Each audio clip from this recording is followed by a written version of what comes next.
देखिए green TV YouTube पर भी, बस सब्सक्राइब करें और बेल आइकन दबाएं। नमस्कार दोस्तों, स्वागत है आप सभी का किसान बुलेटिन में और मैं हूं आपके साथ पारुल यादव। चलिए नजर डालते हैं किसान बुलेटिन में आज की बड़ी हेडलाइंस पर।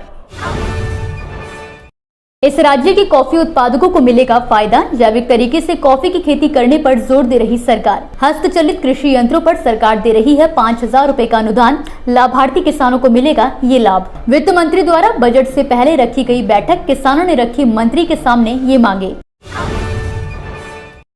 उड़ीसा सरकार ने अगले 5 सालों में प्रदेश की हजारों हेक्टेयर जमीन पर जैविक कॉफी उगाने की योजना बनाई है, जिसका फायदा प्रदेश के कॉफी उत्पादक किसानों को मिलेगा। इस बात की पुष्टि खुद राज्य के कृषि उत्पादन आयुक्त प्रदीप कुमार जैना ने की है। इस बारे में अधिक जानकारी देते हुए उन्होंने बताया कि उड़ीसा सरकार ने अगले 5 सालों में 10,000 हेक्टेयर में जैविक कॉफी उगाने की योजना बनाई है। पड़ोसी राज्य आंध्र प्रदेश में बड़े पैमाने पर कॉफी बागान है। हमने भी कॉफी बागानों के साथ अच्छा काम किया है। ऐसे में हमें उम्मीद है कि जैविक कॉफी की खेती से किसानों की आमदनी में बढ़ोतरी होगी। उन्होंने कहा कि कोरापुट में हमें उच्च गुणवत्ता वाली अरेबिका कॉफी मिलती है। सरकार की यही कोशिश है कि उड़ीसा को देश के जैविक कॉफी उत्पादक राज्य के रूप में पहचान दिलाई जाए। वहीं कॉफी बोर्ड के अनुसार आंध्र प्रदेश, उड़ीसा और उत्तर पूर्व के गैर पारंपरिक क्षेत्रों में कुल कॉफी फसल क्षेत्र का लगभग 21% हिस्सा है। पारंपरिक क्षेत्रों में 3.68 लाख हेक्टेयर की तुलना में 2021 से 22 में गैर पारंपरिक क्षेत्रों में 99,380 हेक्टेयर में कॉफी उगाई गई थी। आंध्र प्रदेश में 94,956 हेक्टेयर कॉफी भूमि है, जबकि उड़ीसा में 4,424 हेक्टेयर और उत्तर पूर्व में 4,695 हेक्टेयर भूमि है। उड़ीसा में केवल अरेबिका कॉफी उगाई जाती है, जबकि आंध्र प्रदेश और उत्तर पूर्व में रोबस्टा कॉफी की खेती बड़े पैमाने पर की जाती है। कृषि यंत्रों का खेती में महत्व क्या है, ये आज के वक्त में हर किसान जानता है। कृषि यंत्रों की मदद से न केवल किसानों को खेती के कामों में आसानी होती है, बल्कि समय की भी काफी बचत होती है।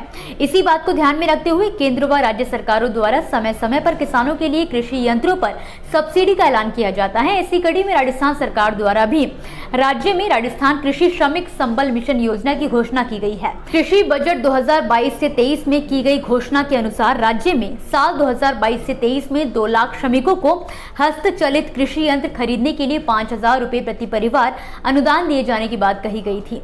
इसके लिए सरकार ने अपने बजट में 100 करोड़ रुपए का प्रावधान भी किया है। आपको बता दें कि योजना के तहत लाभार्थी किसानों के चयन के लिए 3 सदस्यों की एक समिति गठित होगी। इसमें सरपंच, ग्राम विकास अधिकारी एवं कृषि पर्यवेक्षक सदस्य होंगे। समिति द्वारा राज्य किसान साथी पोर्टल से भूमिहीन महिला कृषि श्रमिकों का चयन किया जाएगा। चुने गए किसानों की सूची राज्य किसान साथी पोर्टल पर अपलोड की जाएगी। आपको बता दें कि चुने गए श्रमिकों व किसानों को योजना का लाभ लेने के लिए स्वीकृति से केवल 60 दिन का समय दिया जाएगा। खास बात यह है कि चयनित श्रमिक के मोबाइल पर OTP, QR कोड या लिंक समेत योजना में चयनित होने का मैसेज पहुंच जाएगा, जिससे उन्हें योजना का लाभ लेने में आसानी हो सकेगी। हाल ही में बीते मंगलवार को केंद्रीय वित्त मंत्री निर्मला सीतारमण ने आगामी बजट 2023 से 24 को लेकर तीसरी प्री बजट बैठक का आयोजन किया, जिसमें केंद्रीय मंत्री द्वारा एग्री एक्सपर्ट और फूड प्रोसेसिंग के स्टेक होल्डर्स के साथ विचार विमर्श किया गया। इसके अलावा इस मीटिंग में भारतीय किसान संघ ने भी मांग रखी कि या तो किसानों को इनपुट टैक्स क्रेडिट का फायदा मिले या किसानों के इनपुट मटेरियल को GST से बाहर करे। साथ ही इस बात पर भी चर्चा हुई कि किसानों के नाम पर कंपनियों को दी जाने वाली सब्सिडी को सीधे किसानों को डायरेक्ट बेनिफिट ट्रांसफर के रूप में भेजना चाहिए। जानकारी के लिए आपको बता दें कि इससे पहले सोमवार को भी वित्त मंत्री द्वारा पहली मीटिंग का आयोजन किया जा चुका है, जिसमें उन्होंने कृषि के विशेषज्ञों और एग्री प्रोसेसिंग इंडस्ट्री से प्रतिनिधियों के साथ बजट 2023 के लिए बातचीत की थी। इस मीटिंग में किसान क्रेडिट कार्ड की लिमिट बढ़ाई जाने के अलावा KCC कार्ड का इस्तेमाल FSSAI लाइसेंस के तौर पर किया जा सके और नेचुरल और ऑर्गेनिक फार्मिंग को बढ़ाए जाने पर भी चर्चा की गई। जाहिर है कि प्री बजट बैठकों में केंद्र सरकार द्वारा किसानों की जरूरतों व उनकी आय को दोगुना करने को लेकर विचार विमर्श किया जा रहा है। हालांकि बजट में इनमें से कितने विषयों पर सरकार घोषणा करती है, वो आगामी बजट में ही पता चलेगा। दोस्तों, ये थी वो खबरें जिन्हें हमने आप तक विस्तार से पहुंचाया, लेकिन अब हम बात करेंगे कुछ ऐसी खबरों की जिनके बारे में भी आपके पास जानकारी होना जरूरी है। तो चलिए फटाफट से एक नजर डालते हैं खेती किसानी और कृषि क्षेत्र से जुड़ी आज की छोटी बड़ी अपडेट्स पर। महाराष्ट्र के किसानों के लिए खुशखबरी है। जिन किसानों की बारिश से फसल बर्बाद हो गई है उन्हें बिजली बिल नहीं जमा करना पड़ेगा।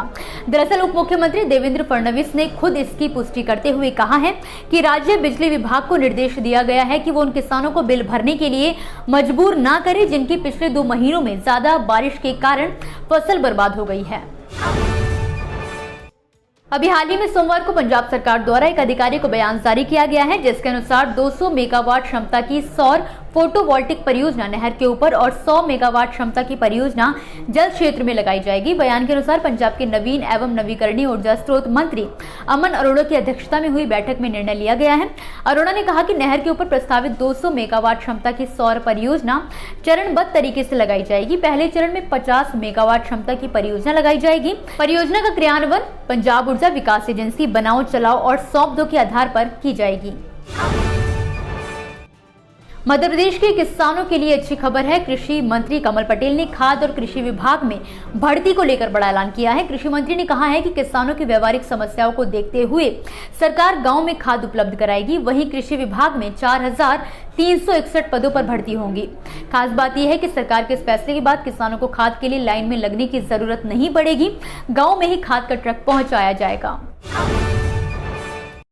फार्म मशीनरी बैंक योजना के तहत हाल ही में एक बड़ी जालसाजी सामने आई है। दरअसल उत्तर प्रदेश में कृषि विभाग से कई किसानों ने पहले तो सब्सिडी पर कृषि यंत्र खरीदे गए, फिर सब्सिडी हासिल कर वापस डीलर को दे दिए गए। अब इस जालसाजी की जांच कृषि विभाग द्वारा करवाई जा रही है। कृषि विभाग के डायरेक्टर विवेक सिंह के मुताबिक इस योजना को लेकर काफी ज्यादा अनियमितताएं आई हैं जिसकी शिकायतें भी की गई हैं।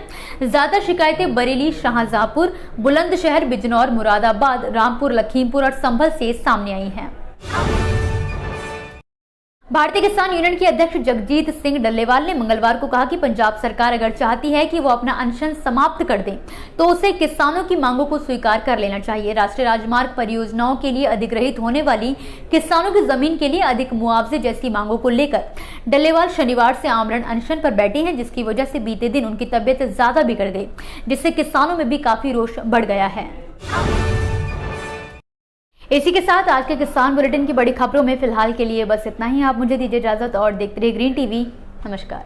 देखिए ग्रीन टीवी यूट्यूब पर भी, बस सब्सक्राइब करें और बेल आइकन दबाएं।